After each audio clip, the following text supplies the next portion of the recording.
प्रयागराज में समाजवादी पार्टी ने संविधान मानस्तंभ स्थापना दिवस को आरक्षण दिवस मनाया, जिसमें केंद्र और प्रदेश की भाजपा सरकारों के खिलाफ पीडीए, पिछड़े दलित अल्पसंख्यक समाज के प्रति कथित सौतेले व्यवहार को लेकर हुंकार भरी गई। श्री कटरा रामलीला कमेटी के विशाल प्रांगण में जुटे समाजवादी पार्टी के वरिष्ठ पदाधिकारियों, नेताओं और कार्यकर्ताओं ने एक स्वर में संविधान और सामाजिक न्याय के मूल्यों की रक्षा का संकल्प लिया। कार्यक्रम स्थल पर उपस्थित सभी समाजवादी योद्धाओं ने बाबा साहब डॉक्टर भीमराव अंबेडकर द्वारा रचित भारत के पवित्र संविधान और समाजवादी पार्टी के पीडीए विजन की प्रतियां अपने हाथों में थाम रखी थी। ये दृश्य उनके अटूट विश्वास और संकल्प का प्रतीक था कि वे संविधान में निहित आरक्षण सहित सभी मौलिक अधिकारों की रक्षा के लिए किसी भी हद तक जाएंगे।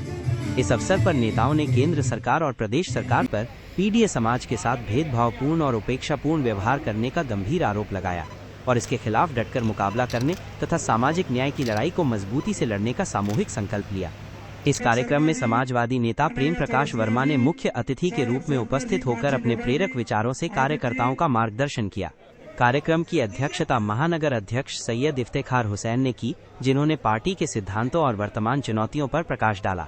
पूरे कार्यक्रम का कुशल संचालन महानगर महासचिव रविंद्र यादव रवि ने किया, जिन्होंने मंच से कार्यकर्ताओं में उत्साह का संचार किया। का आयोजन 26 जुलाई को रखा गया था पूरे प्रदेश में। माननीय राष्ट्रीय अध्यक्ष जी के कहने के अनुसार जो है उसी संविधान हम लोग का भारत का जो खतरे में चल रहा है, भारतीय जनता पार्टी इसको पूरा मिटा देना चाहती है। उसके उपलक्ष्य में हम लोग का ये प्रोग्राम चला, जिसे आप लोग देख रहे हैं। हमारे मुख्य अतिथि जो है वर्मा जी आए लखनऊ से चल करके, जो है पूरे तीनों विधानसभा के यहाँ मीटिंग हुई। सब लोग मिल करके उनके खिलाफ बोले गए। भाजपा पूरे संविधान को जिस तरह से बिजली का प्राइवेटीकरण कर रही है, नौकरी में जवानों को नौकरी नहीं मिल रही है, स्कूल को प्राइमरी को समाप्त करके इसलिए समाप्त कर रही है, पूरा अडानी को दे देना चाहती है।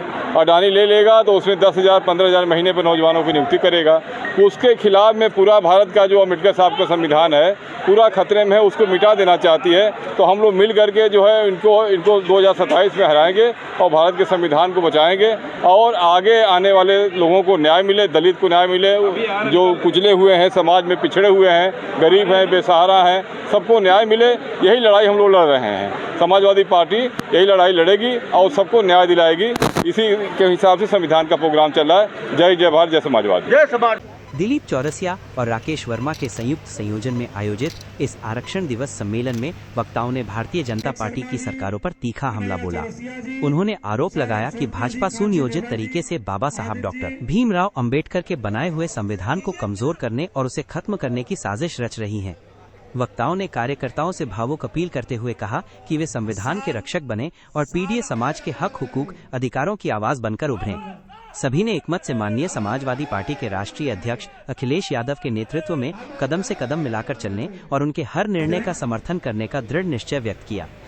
सम्मेलन में उपस्थित सभी सदस्यों ने एकजुटता का एक अभूतपूर्व परिचय देते हुए ये शपथ ली कि वे वर्ष 2027 में होने वाले आगामी विधानसभा चुनावों में भाजपा को उत्तर प्रदेश की सत्ता से उखाड़ फेंकने के लिए हर संभव प्रयास करेंगे। उन्होंने विशेष रूप से इस बात पर जोर दिया कि वे समाज के दबे कुचले, पिछड़े, दलित, वंचित और अल्पसंख्यक समुदाय के अधिकारों के लिए हमेशा संघर्षरत रहेंगे और उनके हर सुख दुख में भागीदार बनेंगे। यह संकल्प समाजवादी पार्टी की विचारधारा का केंद्रीय स्तंभ है, जो सभी वर्गों को साथ लेकर चलने और न्यायपूर्ण समाज की स्थापना करने पर आधारित है। समाजवादी पार्टी के राष्ट्रीय अध्यक्ष माननीय श्री अखिलेश यादव जी के निर्देश के क्रम में आज पूरे उत्तर प्रदेश में नगर, जिला, हर जगह पर संविधान मान स्तंभ की स्थापना की गई थी और आज के ही दिन उसे आरक्षण के दिवस में भी मनाया जा रहा है, क्योंकि इसी दिन कोल्हापुर नरेश साहू जी महाराज ने अपने शासनकाल में 50% लोगों को आरक्षण देने का काम किया था, ओबीसी के लोगों को। और हमारे राष्ट्रीय अध्यक्ष जी ने आज साहू जी महाराज की जो व्यवस्था थी उसी पर उन्होंने कहा, जिसकी जितनी संख्या भारी उसकी उतनी हिस्सेदारी। और देखिए, जाति जनगणना का भी सवाल उठा था, आज भारतीय जनता पार्टी भी कराएंगे। पहले हमारे राष्ट्रीय अध्यक्ष श्री अखिलेश यादव जी द्वारा उन्होंने जब इस बात को सदन में उठाया, पीडीए पंचायत में उठाया, तो आज जो सवाल इस बात का है कि समाज में जिस तरह से जिस आरक्षण की बात हो रही है, साहू जी महाराज से शुरुआत हुई, शिक्षा के दौरान महात्मा ज्योतिराव फूले से लेकर के बाबा साहब अम्बेडकर के संविधान में जो व्यवस्था दी गई थी उसके तहत आज़ाद भारत में आपने देखा होगा कि दलित समाज के भाइयों को बाबा साहब अम्बेडकर के बदौलत तो आरक्षण पहले मिल चुका था, किंतु ओबीसी के लोगों को आरक्षण नहीं मिला था। और उनके आरक्षण को जब कितने संघर्षों के बाद जो मंडल कमीशन की रिपोर्ट आई, कितना संघर्ष हुआ, संघर्ष के बाद जो 27% आरक्षण मिला। आज जो वर्तमान में केंद्र की सरकार भारतीय जनता पार्टी है और प्रदेश की सरकार है, दोनों सरकारें आज आरक्षण लागू करने का काम नहीं कर रही हैं। इसीलिए ये सब ये कार्यक्रम के माध्यम से हम लोग गांव-गांव घर-घर जाएंगे और उन्हें बताने, गांव-गांव घर-घर जा कर के आम जनता के बीच में जा कर के हमारे कार्यकर्ता साथी पहुंचेंगे, आरक्षण के बारे में और बताएंगे ही, और साथ साथ जो भारतीय जनता पार्टी जो 2014 में वादा किया था, एक भी वादा निभाने का काम नहीं किया था। उनके इस वादे को, जो उन्होंने कहा था कि 2 करोड़ नौकरियां मिलेगी, उन्होंने ये भी कहा था कि सारे बेरोजगार भत्ता, मतलब तरह नौकरियां देने की बात कही थी, और साथ में 15 लाख खाते में आने की बात कही थी, और उन्होंने तमाम वादा किए थे।